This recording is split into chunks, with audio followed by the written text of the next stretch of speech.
Nagpatuloy ang ating kwento kay Jandel na nasa loob pa rin ng dungeon at nasa madilim na palapag. Makikitang naghihirap ang ating bida sa mga oras na ito.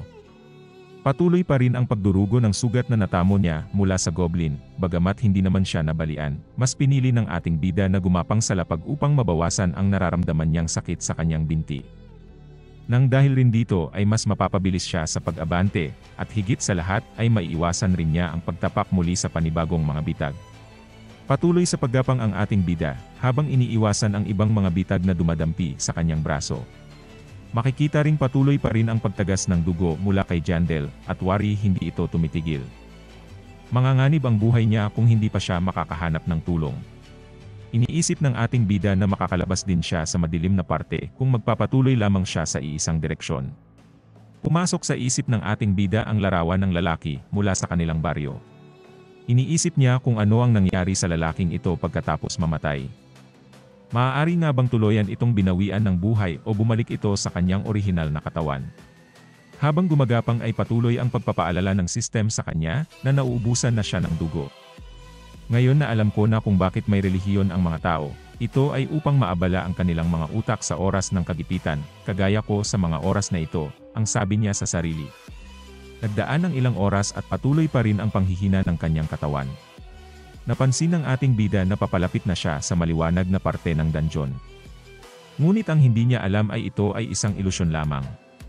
Nakatanaw ang ating bida ng isang figura. Subalit ang figurang ito ay ang kanyang sarili. Nagdedelusyon na si Jandel nang dahil sa kalagayan ng kanyang pag-iisip. Binubulong sa kanya ng kanyang sarili na sumuko na, walang tutulong sa isang barbarong katulad niya. Di naman ito pinansin ng ating bida at nagpatuloy. Nagpatuloy pa rin ang pagkumbinsi sa kanya ng kanyang sarili na tuluyan na ngang sumuko. Subalit sa kabila ng iyon ay di nawalan ng pag-asa ang ating bida. Liwanag. Nakarating na nga siya sa liwanag.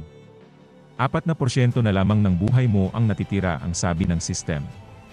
May natanaw ang ating bida na mga tao mula sa malayo at humingi ng tulong. Ito ay mga adventurero na naglalakbay sa dungeon. Nakita rin naman siya ng mga ito at huminto. Napansin ng mga adventurero na mukhang isang baguhang barbaro lamang si Jandel. Lumapit ang isang lalaki at tinanong kung papaano siya nakarating rito ng maaga bagamat isa lamang siyang bagito. Galit na tumingin si Jandel sa lalaki, sinabing tulungan na siya agad. Napangiti ang lalaki at inalok ang kasamahan niyang healer kung gusto ba nitong tulungan si Jandel. Napahinga ng maluwag si Jandel dahil ang babaeng healer na ito ay isang high-level priest.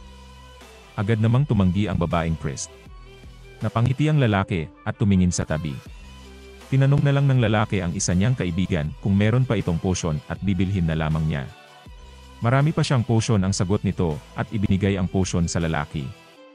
Sinabi ng lalaki na makakaramdam ng sakit ang ating bida sapagkat hindi ito tulad ng holy magic. Pumayag naman agad ang ating bida. Bumabalik na ang iyong HP, ang sabi ng system. Napadilat na lamang at napasigaw ang ating bida. Parang tinutunaw ang kanyang katawan sa sakit. Nalaman niyang iyon ang dahilan kung bakit hindi ginagamit ang potion sa kalagitnaan ng laban. Napakasakit nga nito. Nanumbalik agad ang kanyang mga binti tulad ng dati at parang walang nangyari. Lumuwag ang paghinga ni Jandel dahil inakala niyang katapusan na ng buhay niya. Tinanong uli si Jandel ng lalaki kung paano siya nakarating doon ng maaga at kung meron man siyang sikretong lagusan upang mapabilis ay bibilhin nila ang impormasyon na ito. Sinagot naman ni Jandel na sa madilim na parte na siya simula pa lang nung una dahil dito siya nag-spawn.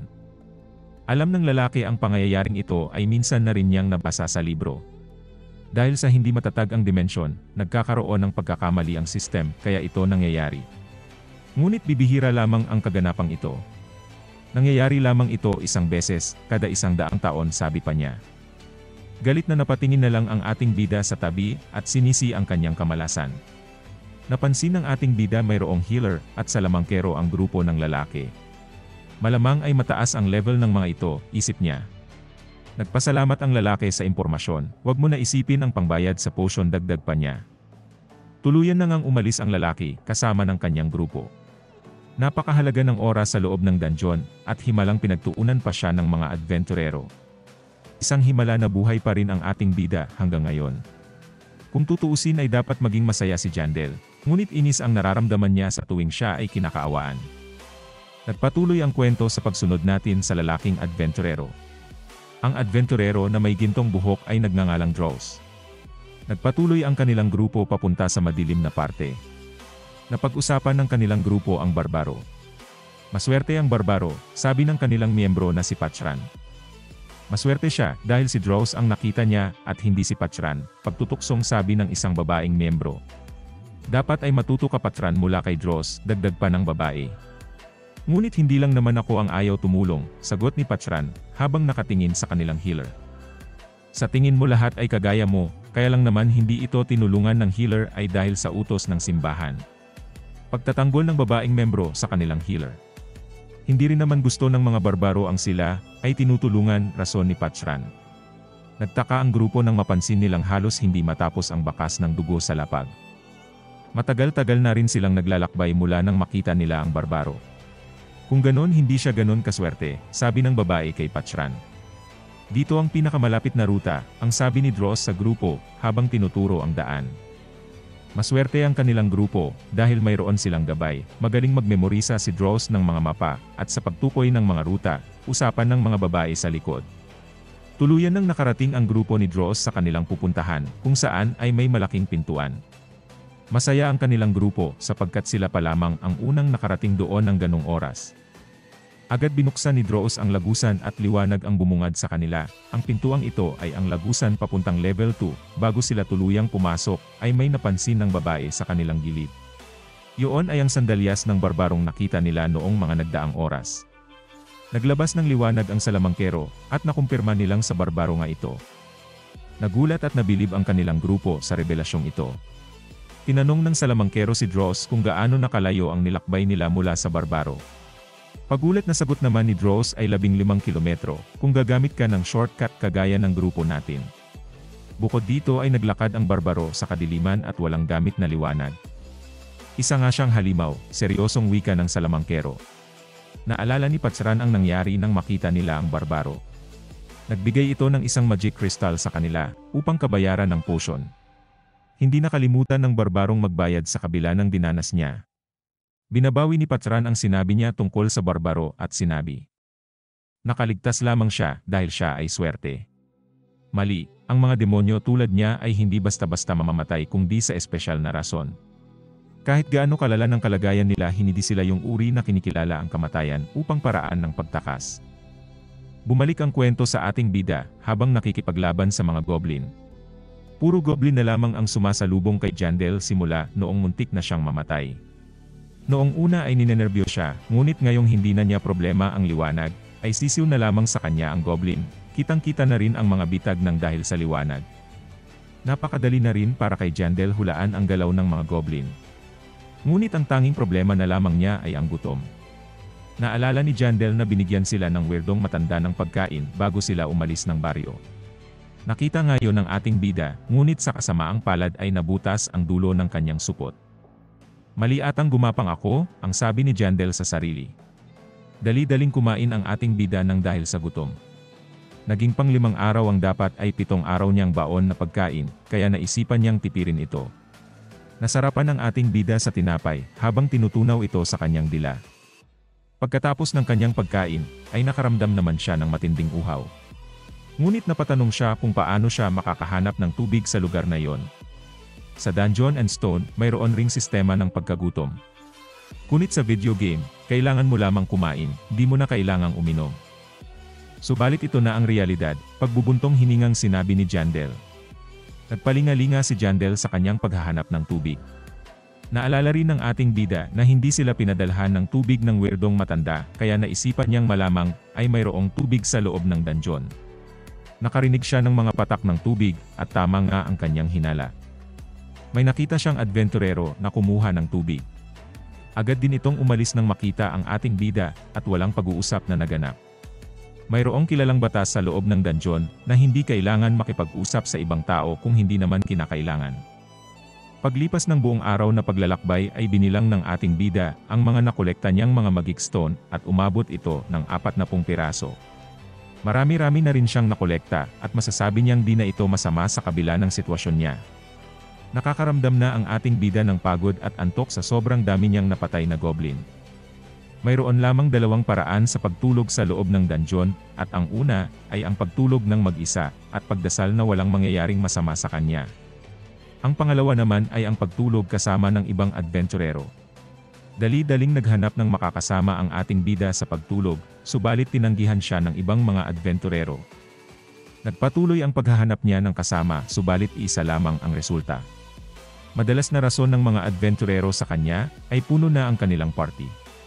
Subalit halata naman sa mga mata nila ang takot o di naman kaya ay pandidiri. Pagkapikon ang nararamdaman ng ating bida sa mga adventurerong tumanggi sa kanya.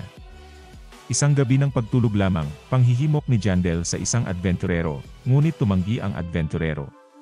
May misteryosong lalaki na tumawag kay Jandel mula sa kanyang likuran at lumapit. Malamang ay naghahanap ka ng kasama sa pagtulog, tanong ng lalaki kay Jandel. Anong sinabi mo? Pagalit na sagot ni Jandel. Akala ko ay naghahanap ka ng makakasama sa pagtulog kaya ako ay lumapit, ngunit kung hindi naman ay aalis na lang ako, wika ng lalaki kay Jandel. Paglilinaw naman ni Jandel ay naghahanap nga siya ng makakasama. Nagalak naman ang lalaki at nagpakilala bilang Hans at naghahanap rin siya ng makakasama. Nagpakilala si Jandel at tinanggap ang alok ng lalaki. Nagkamayan si Hans at si Jandel, ngunit tila ang awkward ng sitwasyon. Bakit ba di pa natin simulan ang gabi nating magkasama? Pagtutuksong sabi ni Hans kay Jandel. Di maipinta naman ang reaksyon ni Jandel sa lalaki, at inisip na ang weirdo nga ni Hans. Galit namang inalis ni Jandel ang kanyang kamay mula sa lalaki, at tinanong kung sino ang unang matutulog. Sinabi ni Hans na magbato-bato pick na lang ang dalawa, upang malaman ang mauunang matulog. Nanalo si Hans sa kanilang bato-bato pick, at tinanggap na lang ni Jandel ang resulta. Alam na ng ating bida na matatalo siya, dahil sa talamak niyang kamalasan. Nag-abot si Hans kay Jandel ng isang relo, at itinuro rito kung ano yon at paano yon gamitin. Sigurado kang ayaw mong ituro ko uli, tanong ni Hans. Oo naman ang sagot ni Jandel kay Hans. Nagsimula na ang pagbabantay ni Jandel sa lalaki, at agad rin namang nakatulog si Hans. Napansin ni Jandel ang mahimbing na pagtulog ni Hans, at nasabing ganoon pala ang mga veteranong adventurero. Maaari kayang pahiramin niya ako ng unan, tanong pa niya sa kanyang sarili. Nababagot na si Jandel sa pag-aantay, dahil 2 oras ang kanilang napag-usapang oras ng pagtulog. Naisip niyang mas okay na yon, upang manatiling ligtas sa oras ng pagtulog. Natapos na ang 2 oras at ginising agad ni Jandel si Hans. Walang lumapit na halimaw sa pagbabantay ni Jandel, at nagpasalamat din naman si Hans. Oras na ng pagtulog ni Jandel, subalit naisipan niyang hindi siya makakatulog. Hindi pa rin agad makapagtiwala ang ating bida sa taong ngayon pa lang niya ito nakilala. Nagpapanggap na humihilik sa Jandel na parang isang mama na galing sa mabigat na trabaho. Malamang ay iniisip ni Hans na napakasimple ng utak ng mga barbaro, ngunit ibahin niya si Jandel. Iniisip ni Jandel na kung may masamang plano si Hans ay ito na ang tamang oras para gawin ito. Natapos na ang 2 oras ni Jandel, subalit hindi siya nakatulog ni isang segundo dahil sa pag-iingat. 2 oras, ngunit walang masamang ginagawa si Hans, nagsisi ang ating bida dahil nasayang ang kanyang oras sa pag-aalala. Naisip niyang normal lamang iyon sapagkat estranghero ang kanyang kasama. Oras na ulit nagpagbabantay ni Jandel kay Hans. Pakiramdam ng ating bida ay mamamatay na siya sa pagod at antok ng mga oras na iyon. Dahan-dahang napapikit ang ating bida at hindi niya namalayan na nakatulog na siya. Nagulat na lamang siya sa sigaw ni Hans. Hindi ako nakatulog pagtatanggol ni Jandel sa sarili. Punasan mo muna ang iyong laway, sagot ni Hans. Humingi naman ng tawad ang ating bida, at pinatawad naman siya ni Hans. Wala namang lumapit na halimaw, sagot ni Hans, kaya okay lang. Inalok ni Jandel si Hans ng ilan pang oras ng pagtulog bilang pagbabayad sa nagawa niyang mali. Tumanggi naman si Hans sa alok at sinabing mas kailangan ni Jandel ang tulog dahil mukha itong pagod. Oras na ng pagbabantay ni Hans kay Jandel. Nagpasalamat si Jandel sa lalaki. Naisip ni Jandel na parang kakaiba ang kilos ni Hans. Mukha namang mabait siya, at siya pa ang unang nagpakilala. Hindi rin ito sinisi si Jandel sa kanyang pagkakamali. At hindi man lang nito, hinayaan na magbayad sa kanyang nagawa. Habang nakahiga ay naalala ni Jandel ang isang bagay sa video game na ito. Yun ay wala ni isang tao rito ang mabait. Napadilat ang ating bida, at naaninag si Hans sa kanyang harapan. Bakit hindi ka pa matulog ng mas matagal, sabi ni Hans kay Jandel habang hawak ang isang malaking maso. Nakatutok sa kanyang ulo at akmang malapit ng tumama.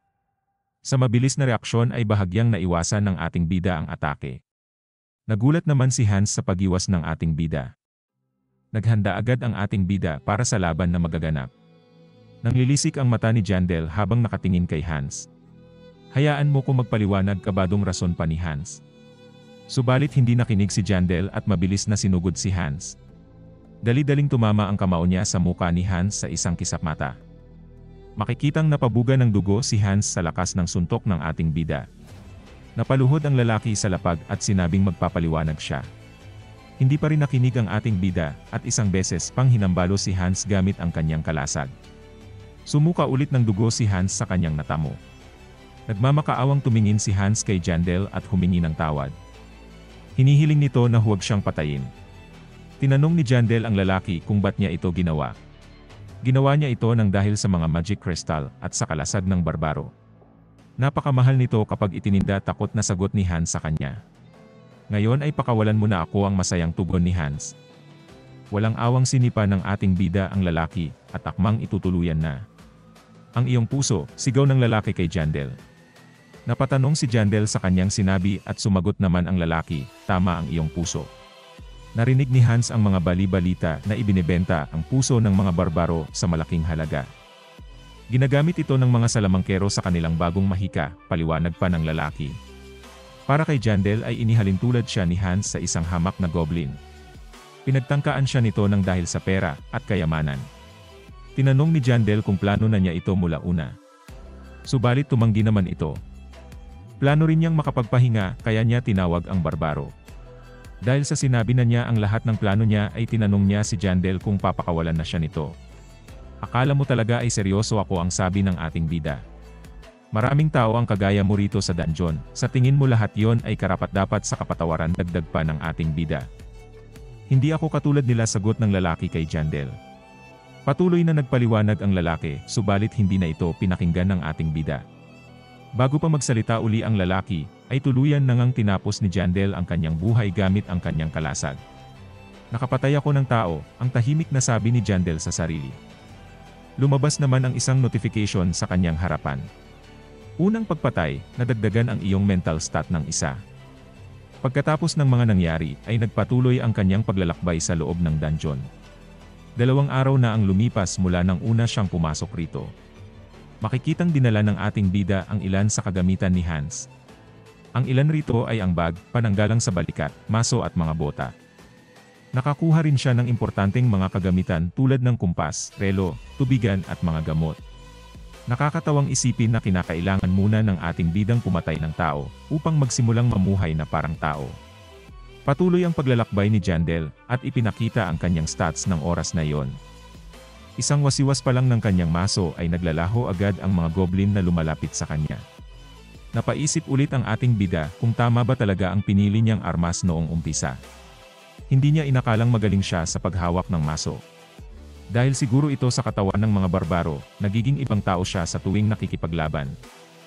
Simula ng 2nd araw ay nagugrupo na ang mga goblin ng dalawahan. Ngunit hindi ito problema ni Jandel dahil sa bago niyang armas. Naging maayos ang progreso ng ating bida sa mga oras na yon, isip niya, subalit kinakailangan pa rin niya ng tulog. Hindi na siya tatagal kung hindi pa siya magpapahinga, sabi niya sa sarili. Naisipan ng ating bida na hindi na niya kailangan ng kasama ng dahil sa nangyari sa kanya. Napasandal na lamang ang ating bida sa gilid upang umidlip ng kaunti. Napadilat ang ating bida at nainis sapagkat wala pang 10 minuto ay mayroon ng mga goblin sa kanyang harapan. Agad naman siyang gumanti sa mga goblin sa pagkainis. Sumandal uli ang ating bida at humiling na sana ay wag na siyang guluhin sa pag-idlip. Sa tindi ng kanyang antok ay nagising na lamang siya sa isang atake sa kanyang dibdib. Inatake ka ng goblin, ang sabi ng system. Nang dahil sa galit ay sinuntok ni Jandel ang muka ng goblin. Nakita ito ng isa pang goblin at tumakbo sa takot kay Jandel. Hindi ito inaasahan ni Jandel, kung hindi dahil sa kanyang tangkad ay malamang sa lig na niya tumama ang punyal. Bakit mas makirot pa ang paggamot kaysa sa mismong sugat? Tanong niya habang ibinubuhos ang potion. 14 na oras na ang nakalipas mula nang umalis siya kay Hans. Oras na uli ng pagtulog ng mga adventurero. Hindi na siya magtitiwala uli sa iba, ang sabi niya sa sarili. Ilang ulit na inalok si Jandel ng mga nakakasalubong niyang adventurero, ngunit sa pagkakataong iyon ay siya naman ang tumatanggi. Marahil ay dahil sa kanyang bagong kasuotan, kaya siya inaalok ng mga ito. Mas maayos ito di kagaya noong nagdaang araw na may isang sandalyas lamang. Patawad, naghahanap ako ng iba pang barbaro, sagot ni Jandel sa alok ng isang adventurero. Ngunit mahihirapan kang maghanap ng barbaro, sagot nito kay Jandel. Malawak ang dungeon at mas mababa pa sa 100 ang mga barbaro sa level 1 noong buwan na yon. Nagpasalamat si Jandel sa impormasyon at nagpaalam. Okay lang makasama ang ibang lahi maliban lang sa mga tao, sabi niya sa sarili. Sa mundong ito, bukod sa mga barbaro, ay mayroon pang ibang mapagkakatiwalaan na lahi tulad ng mga elf at dwarf. Tanging tao lamang ang mahirap pagkatiwalaan sapagkat nasisilaw ang mga ito sa kayamanan. Lumipas ang 1 oras ng paghahanap ni Jandel at may isang pumukaw sa kanyang paningin. Nakakita siya ng isang sugatang elf. Naging alerto naman ang babaeng elf nang makita niya ang ating bida. Dito na nagtatapos ang part 2 ng ating kwento. Huwag kalimutang pindutin ang like, subscribe at notification button sa ibaba para makita ang mga susunod na part. Hanggang sa muli. Paalam.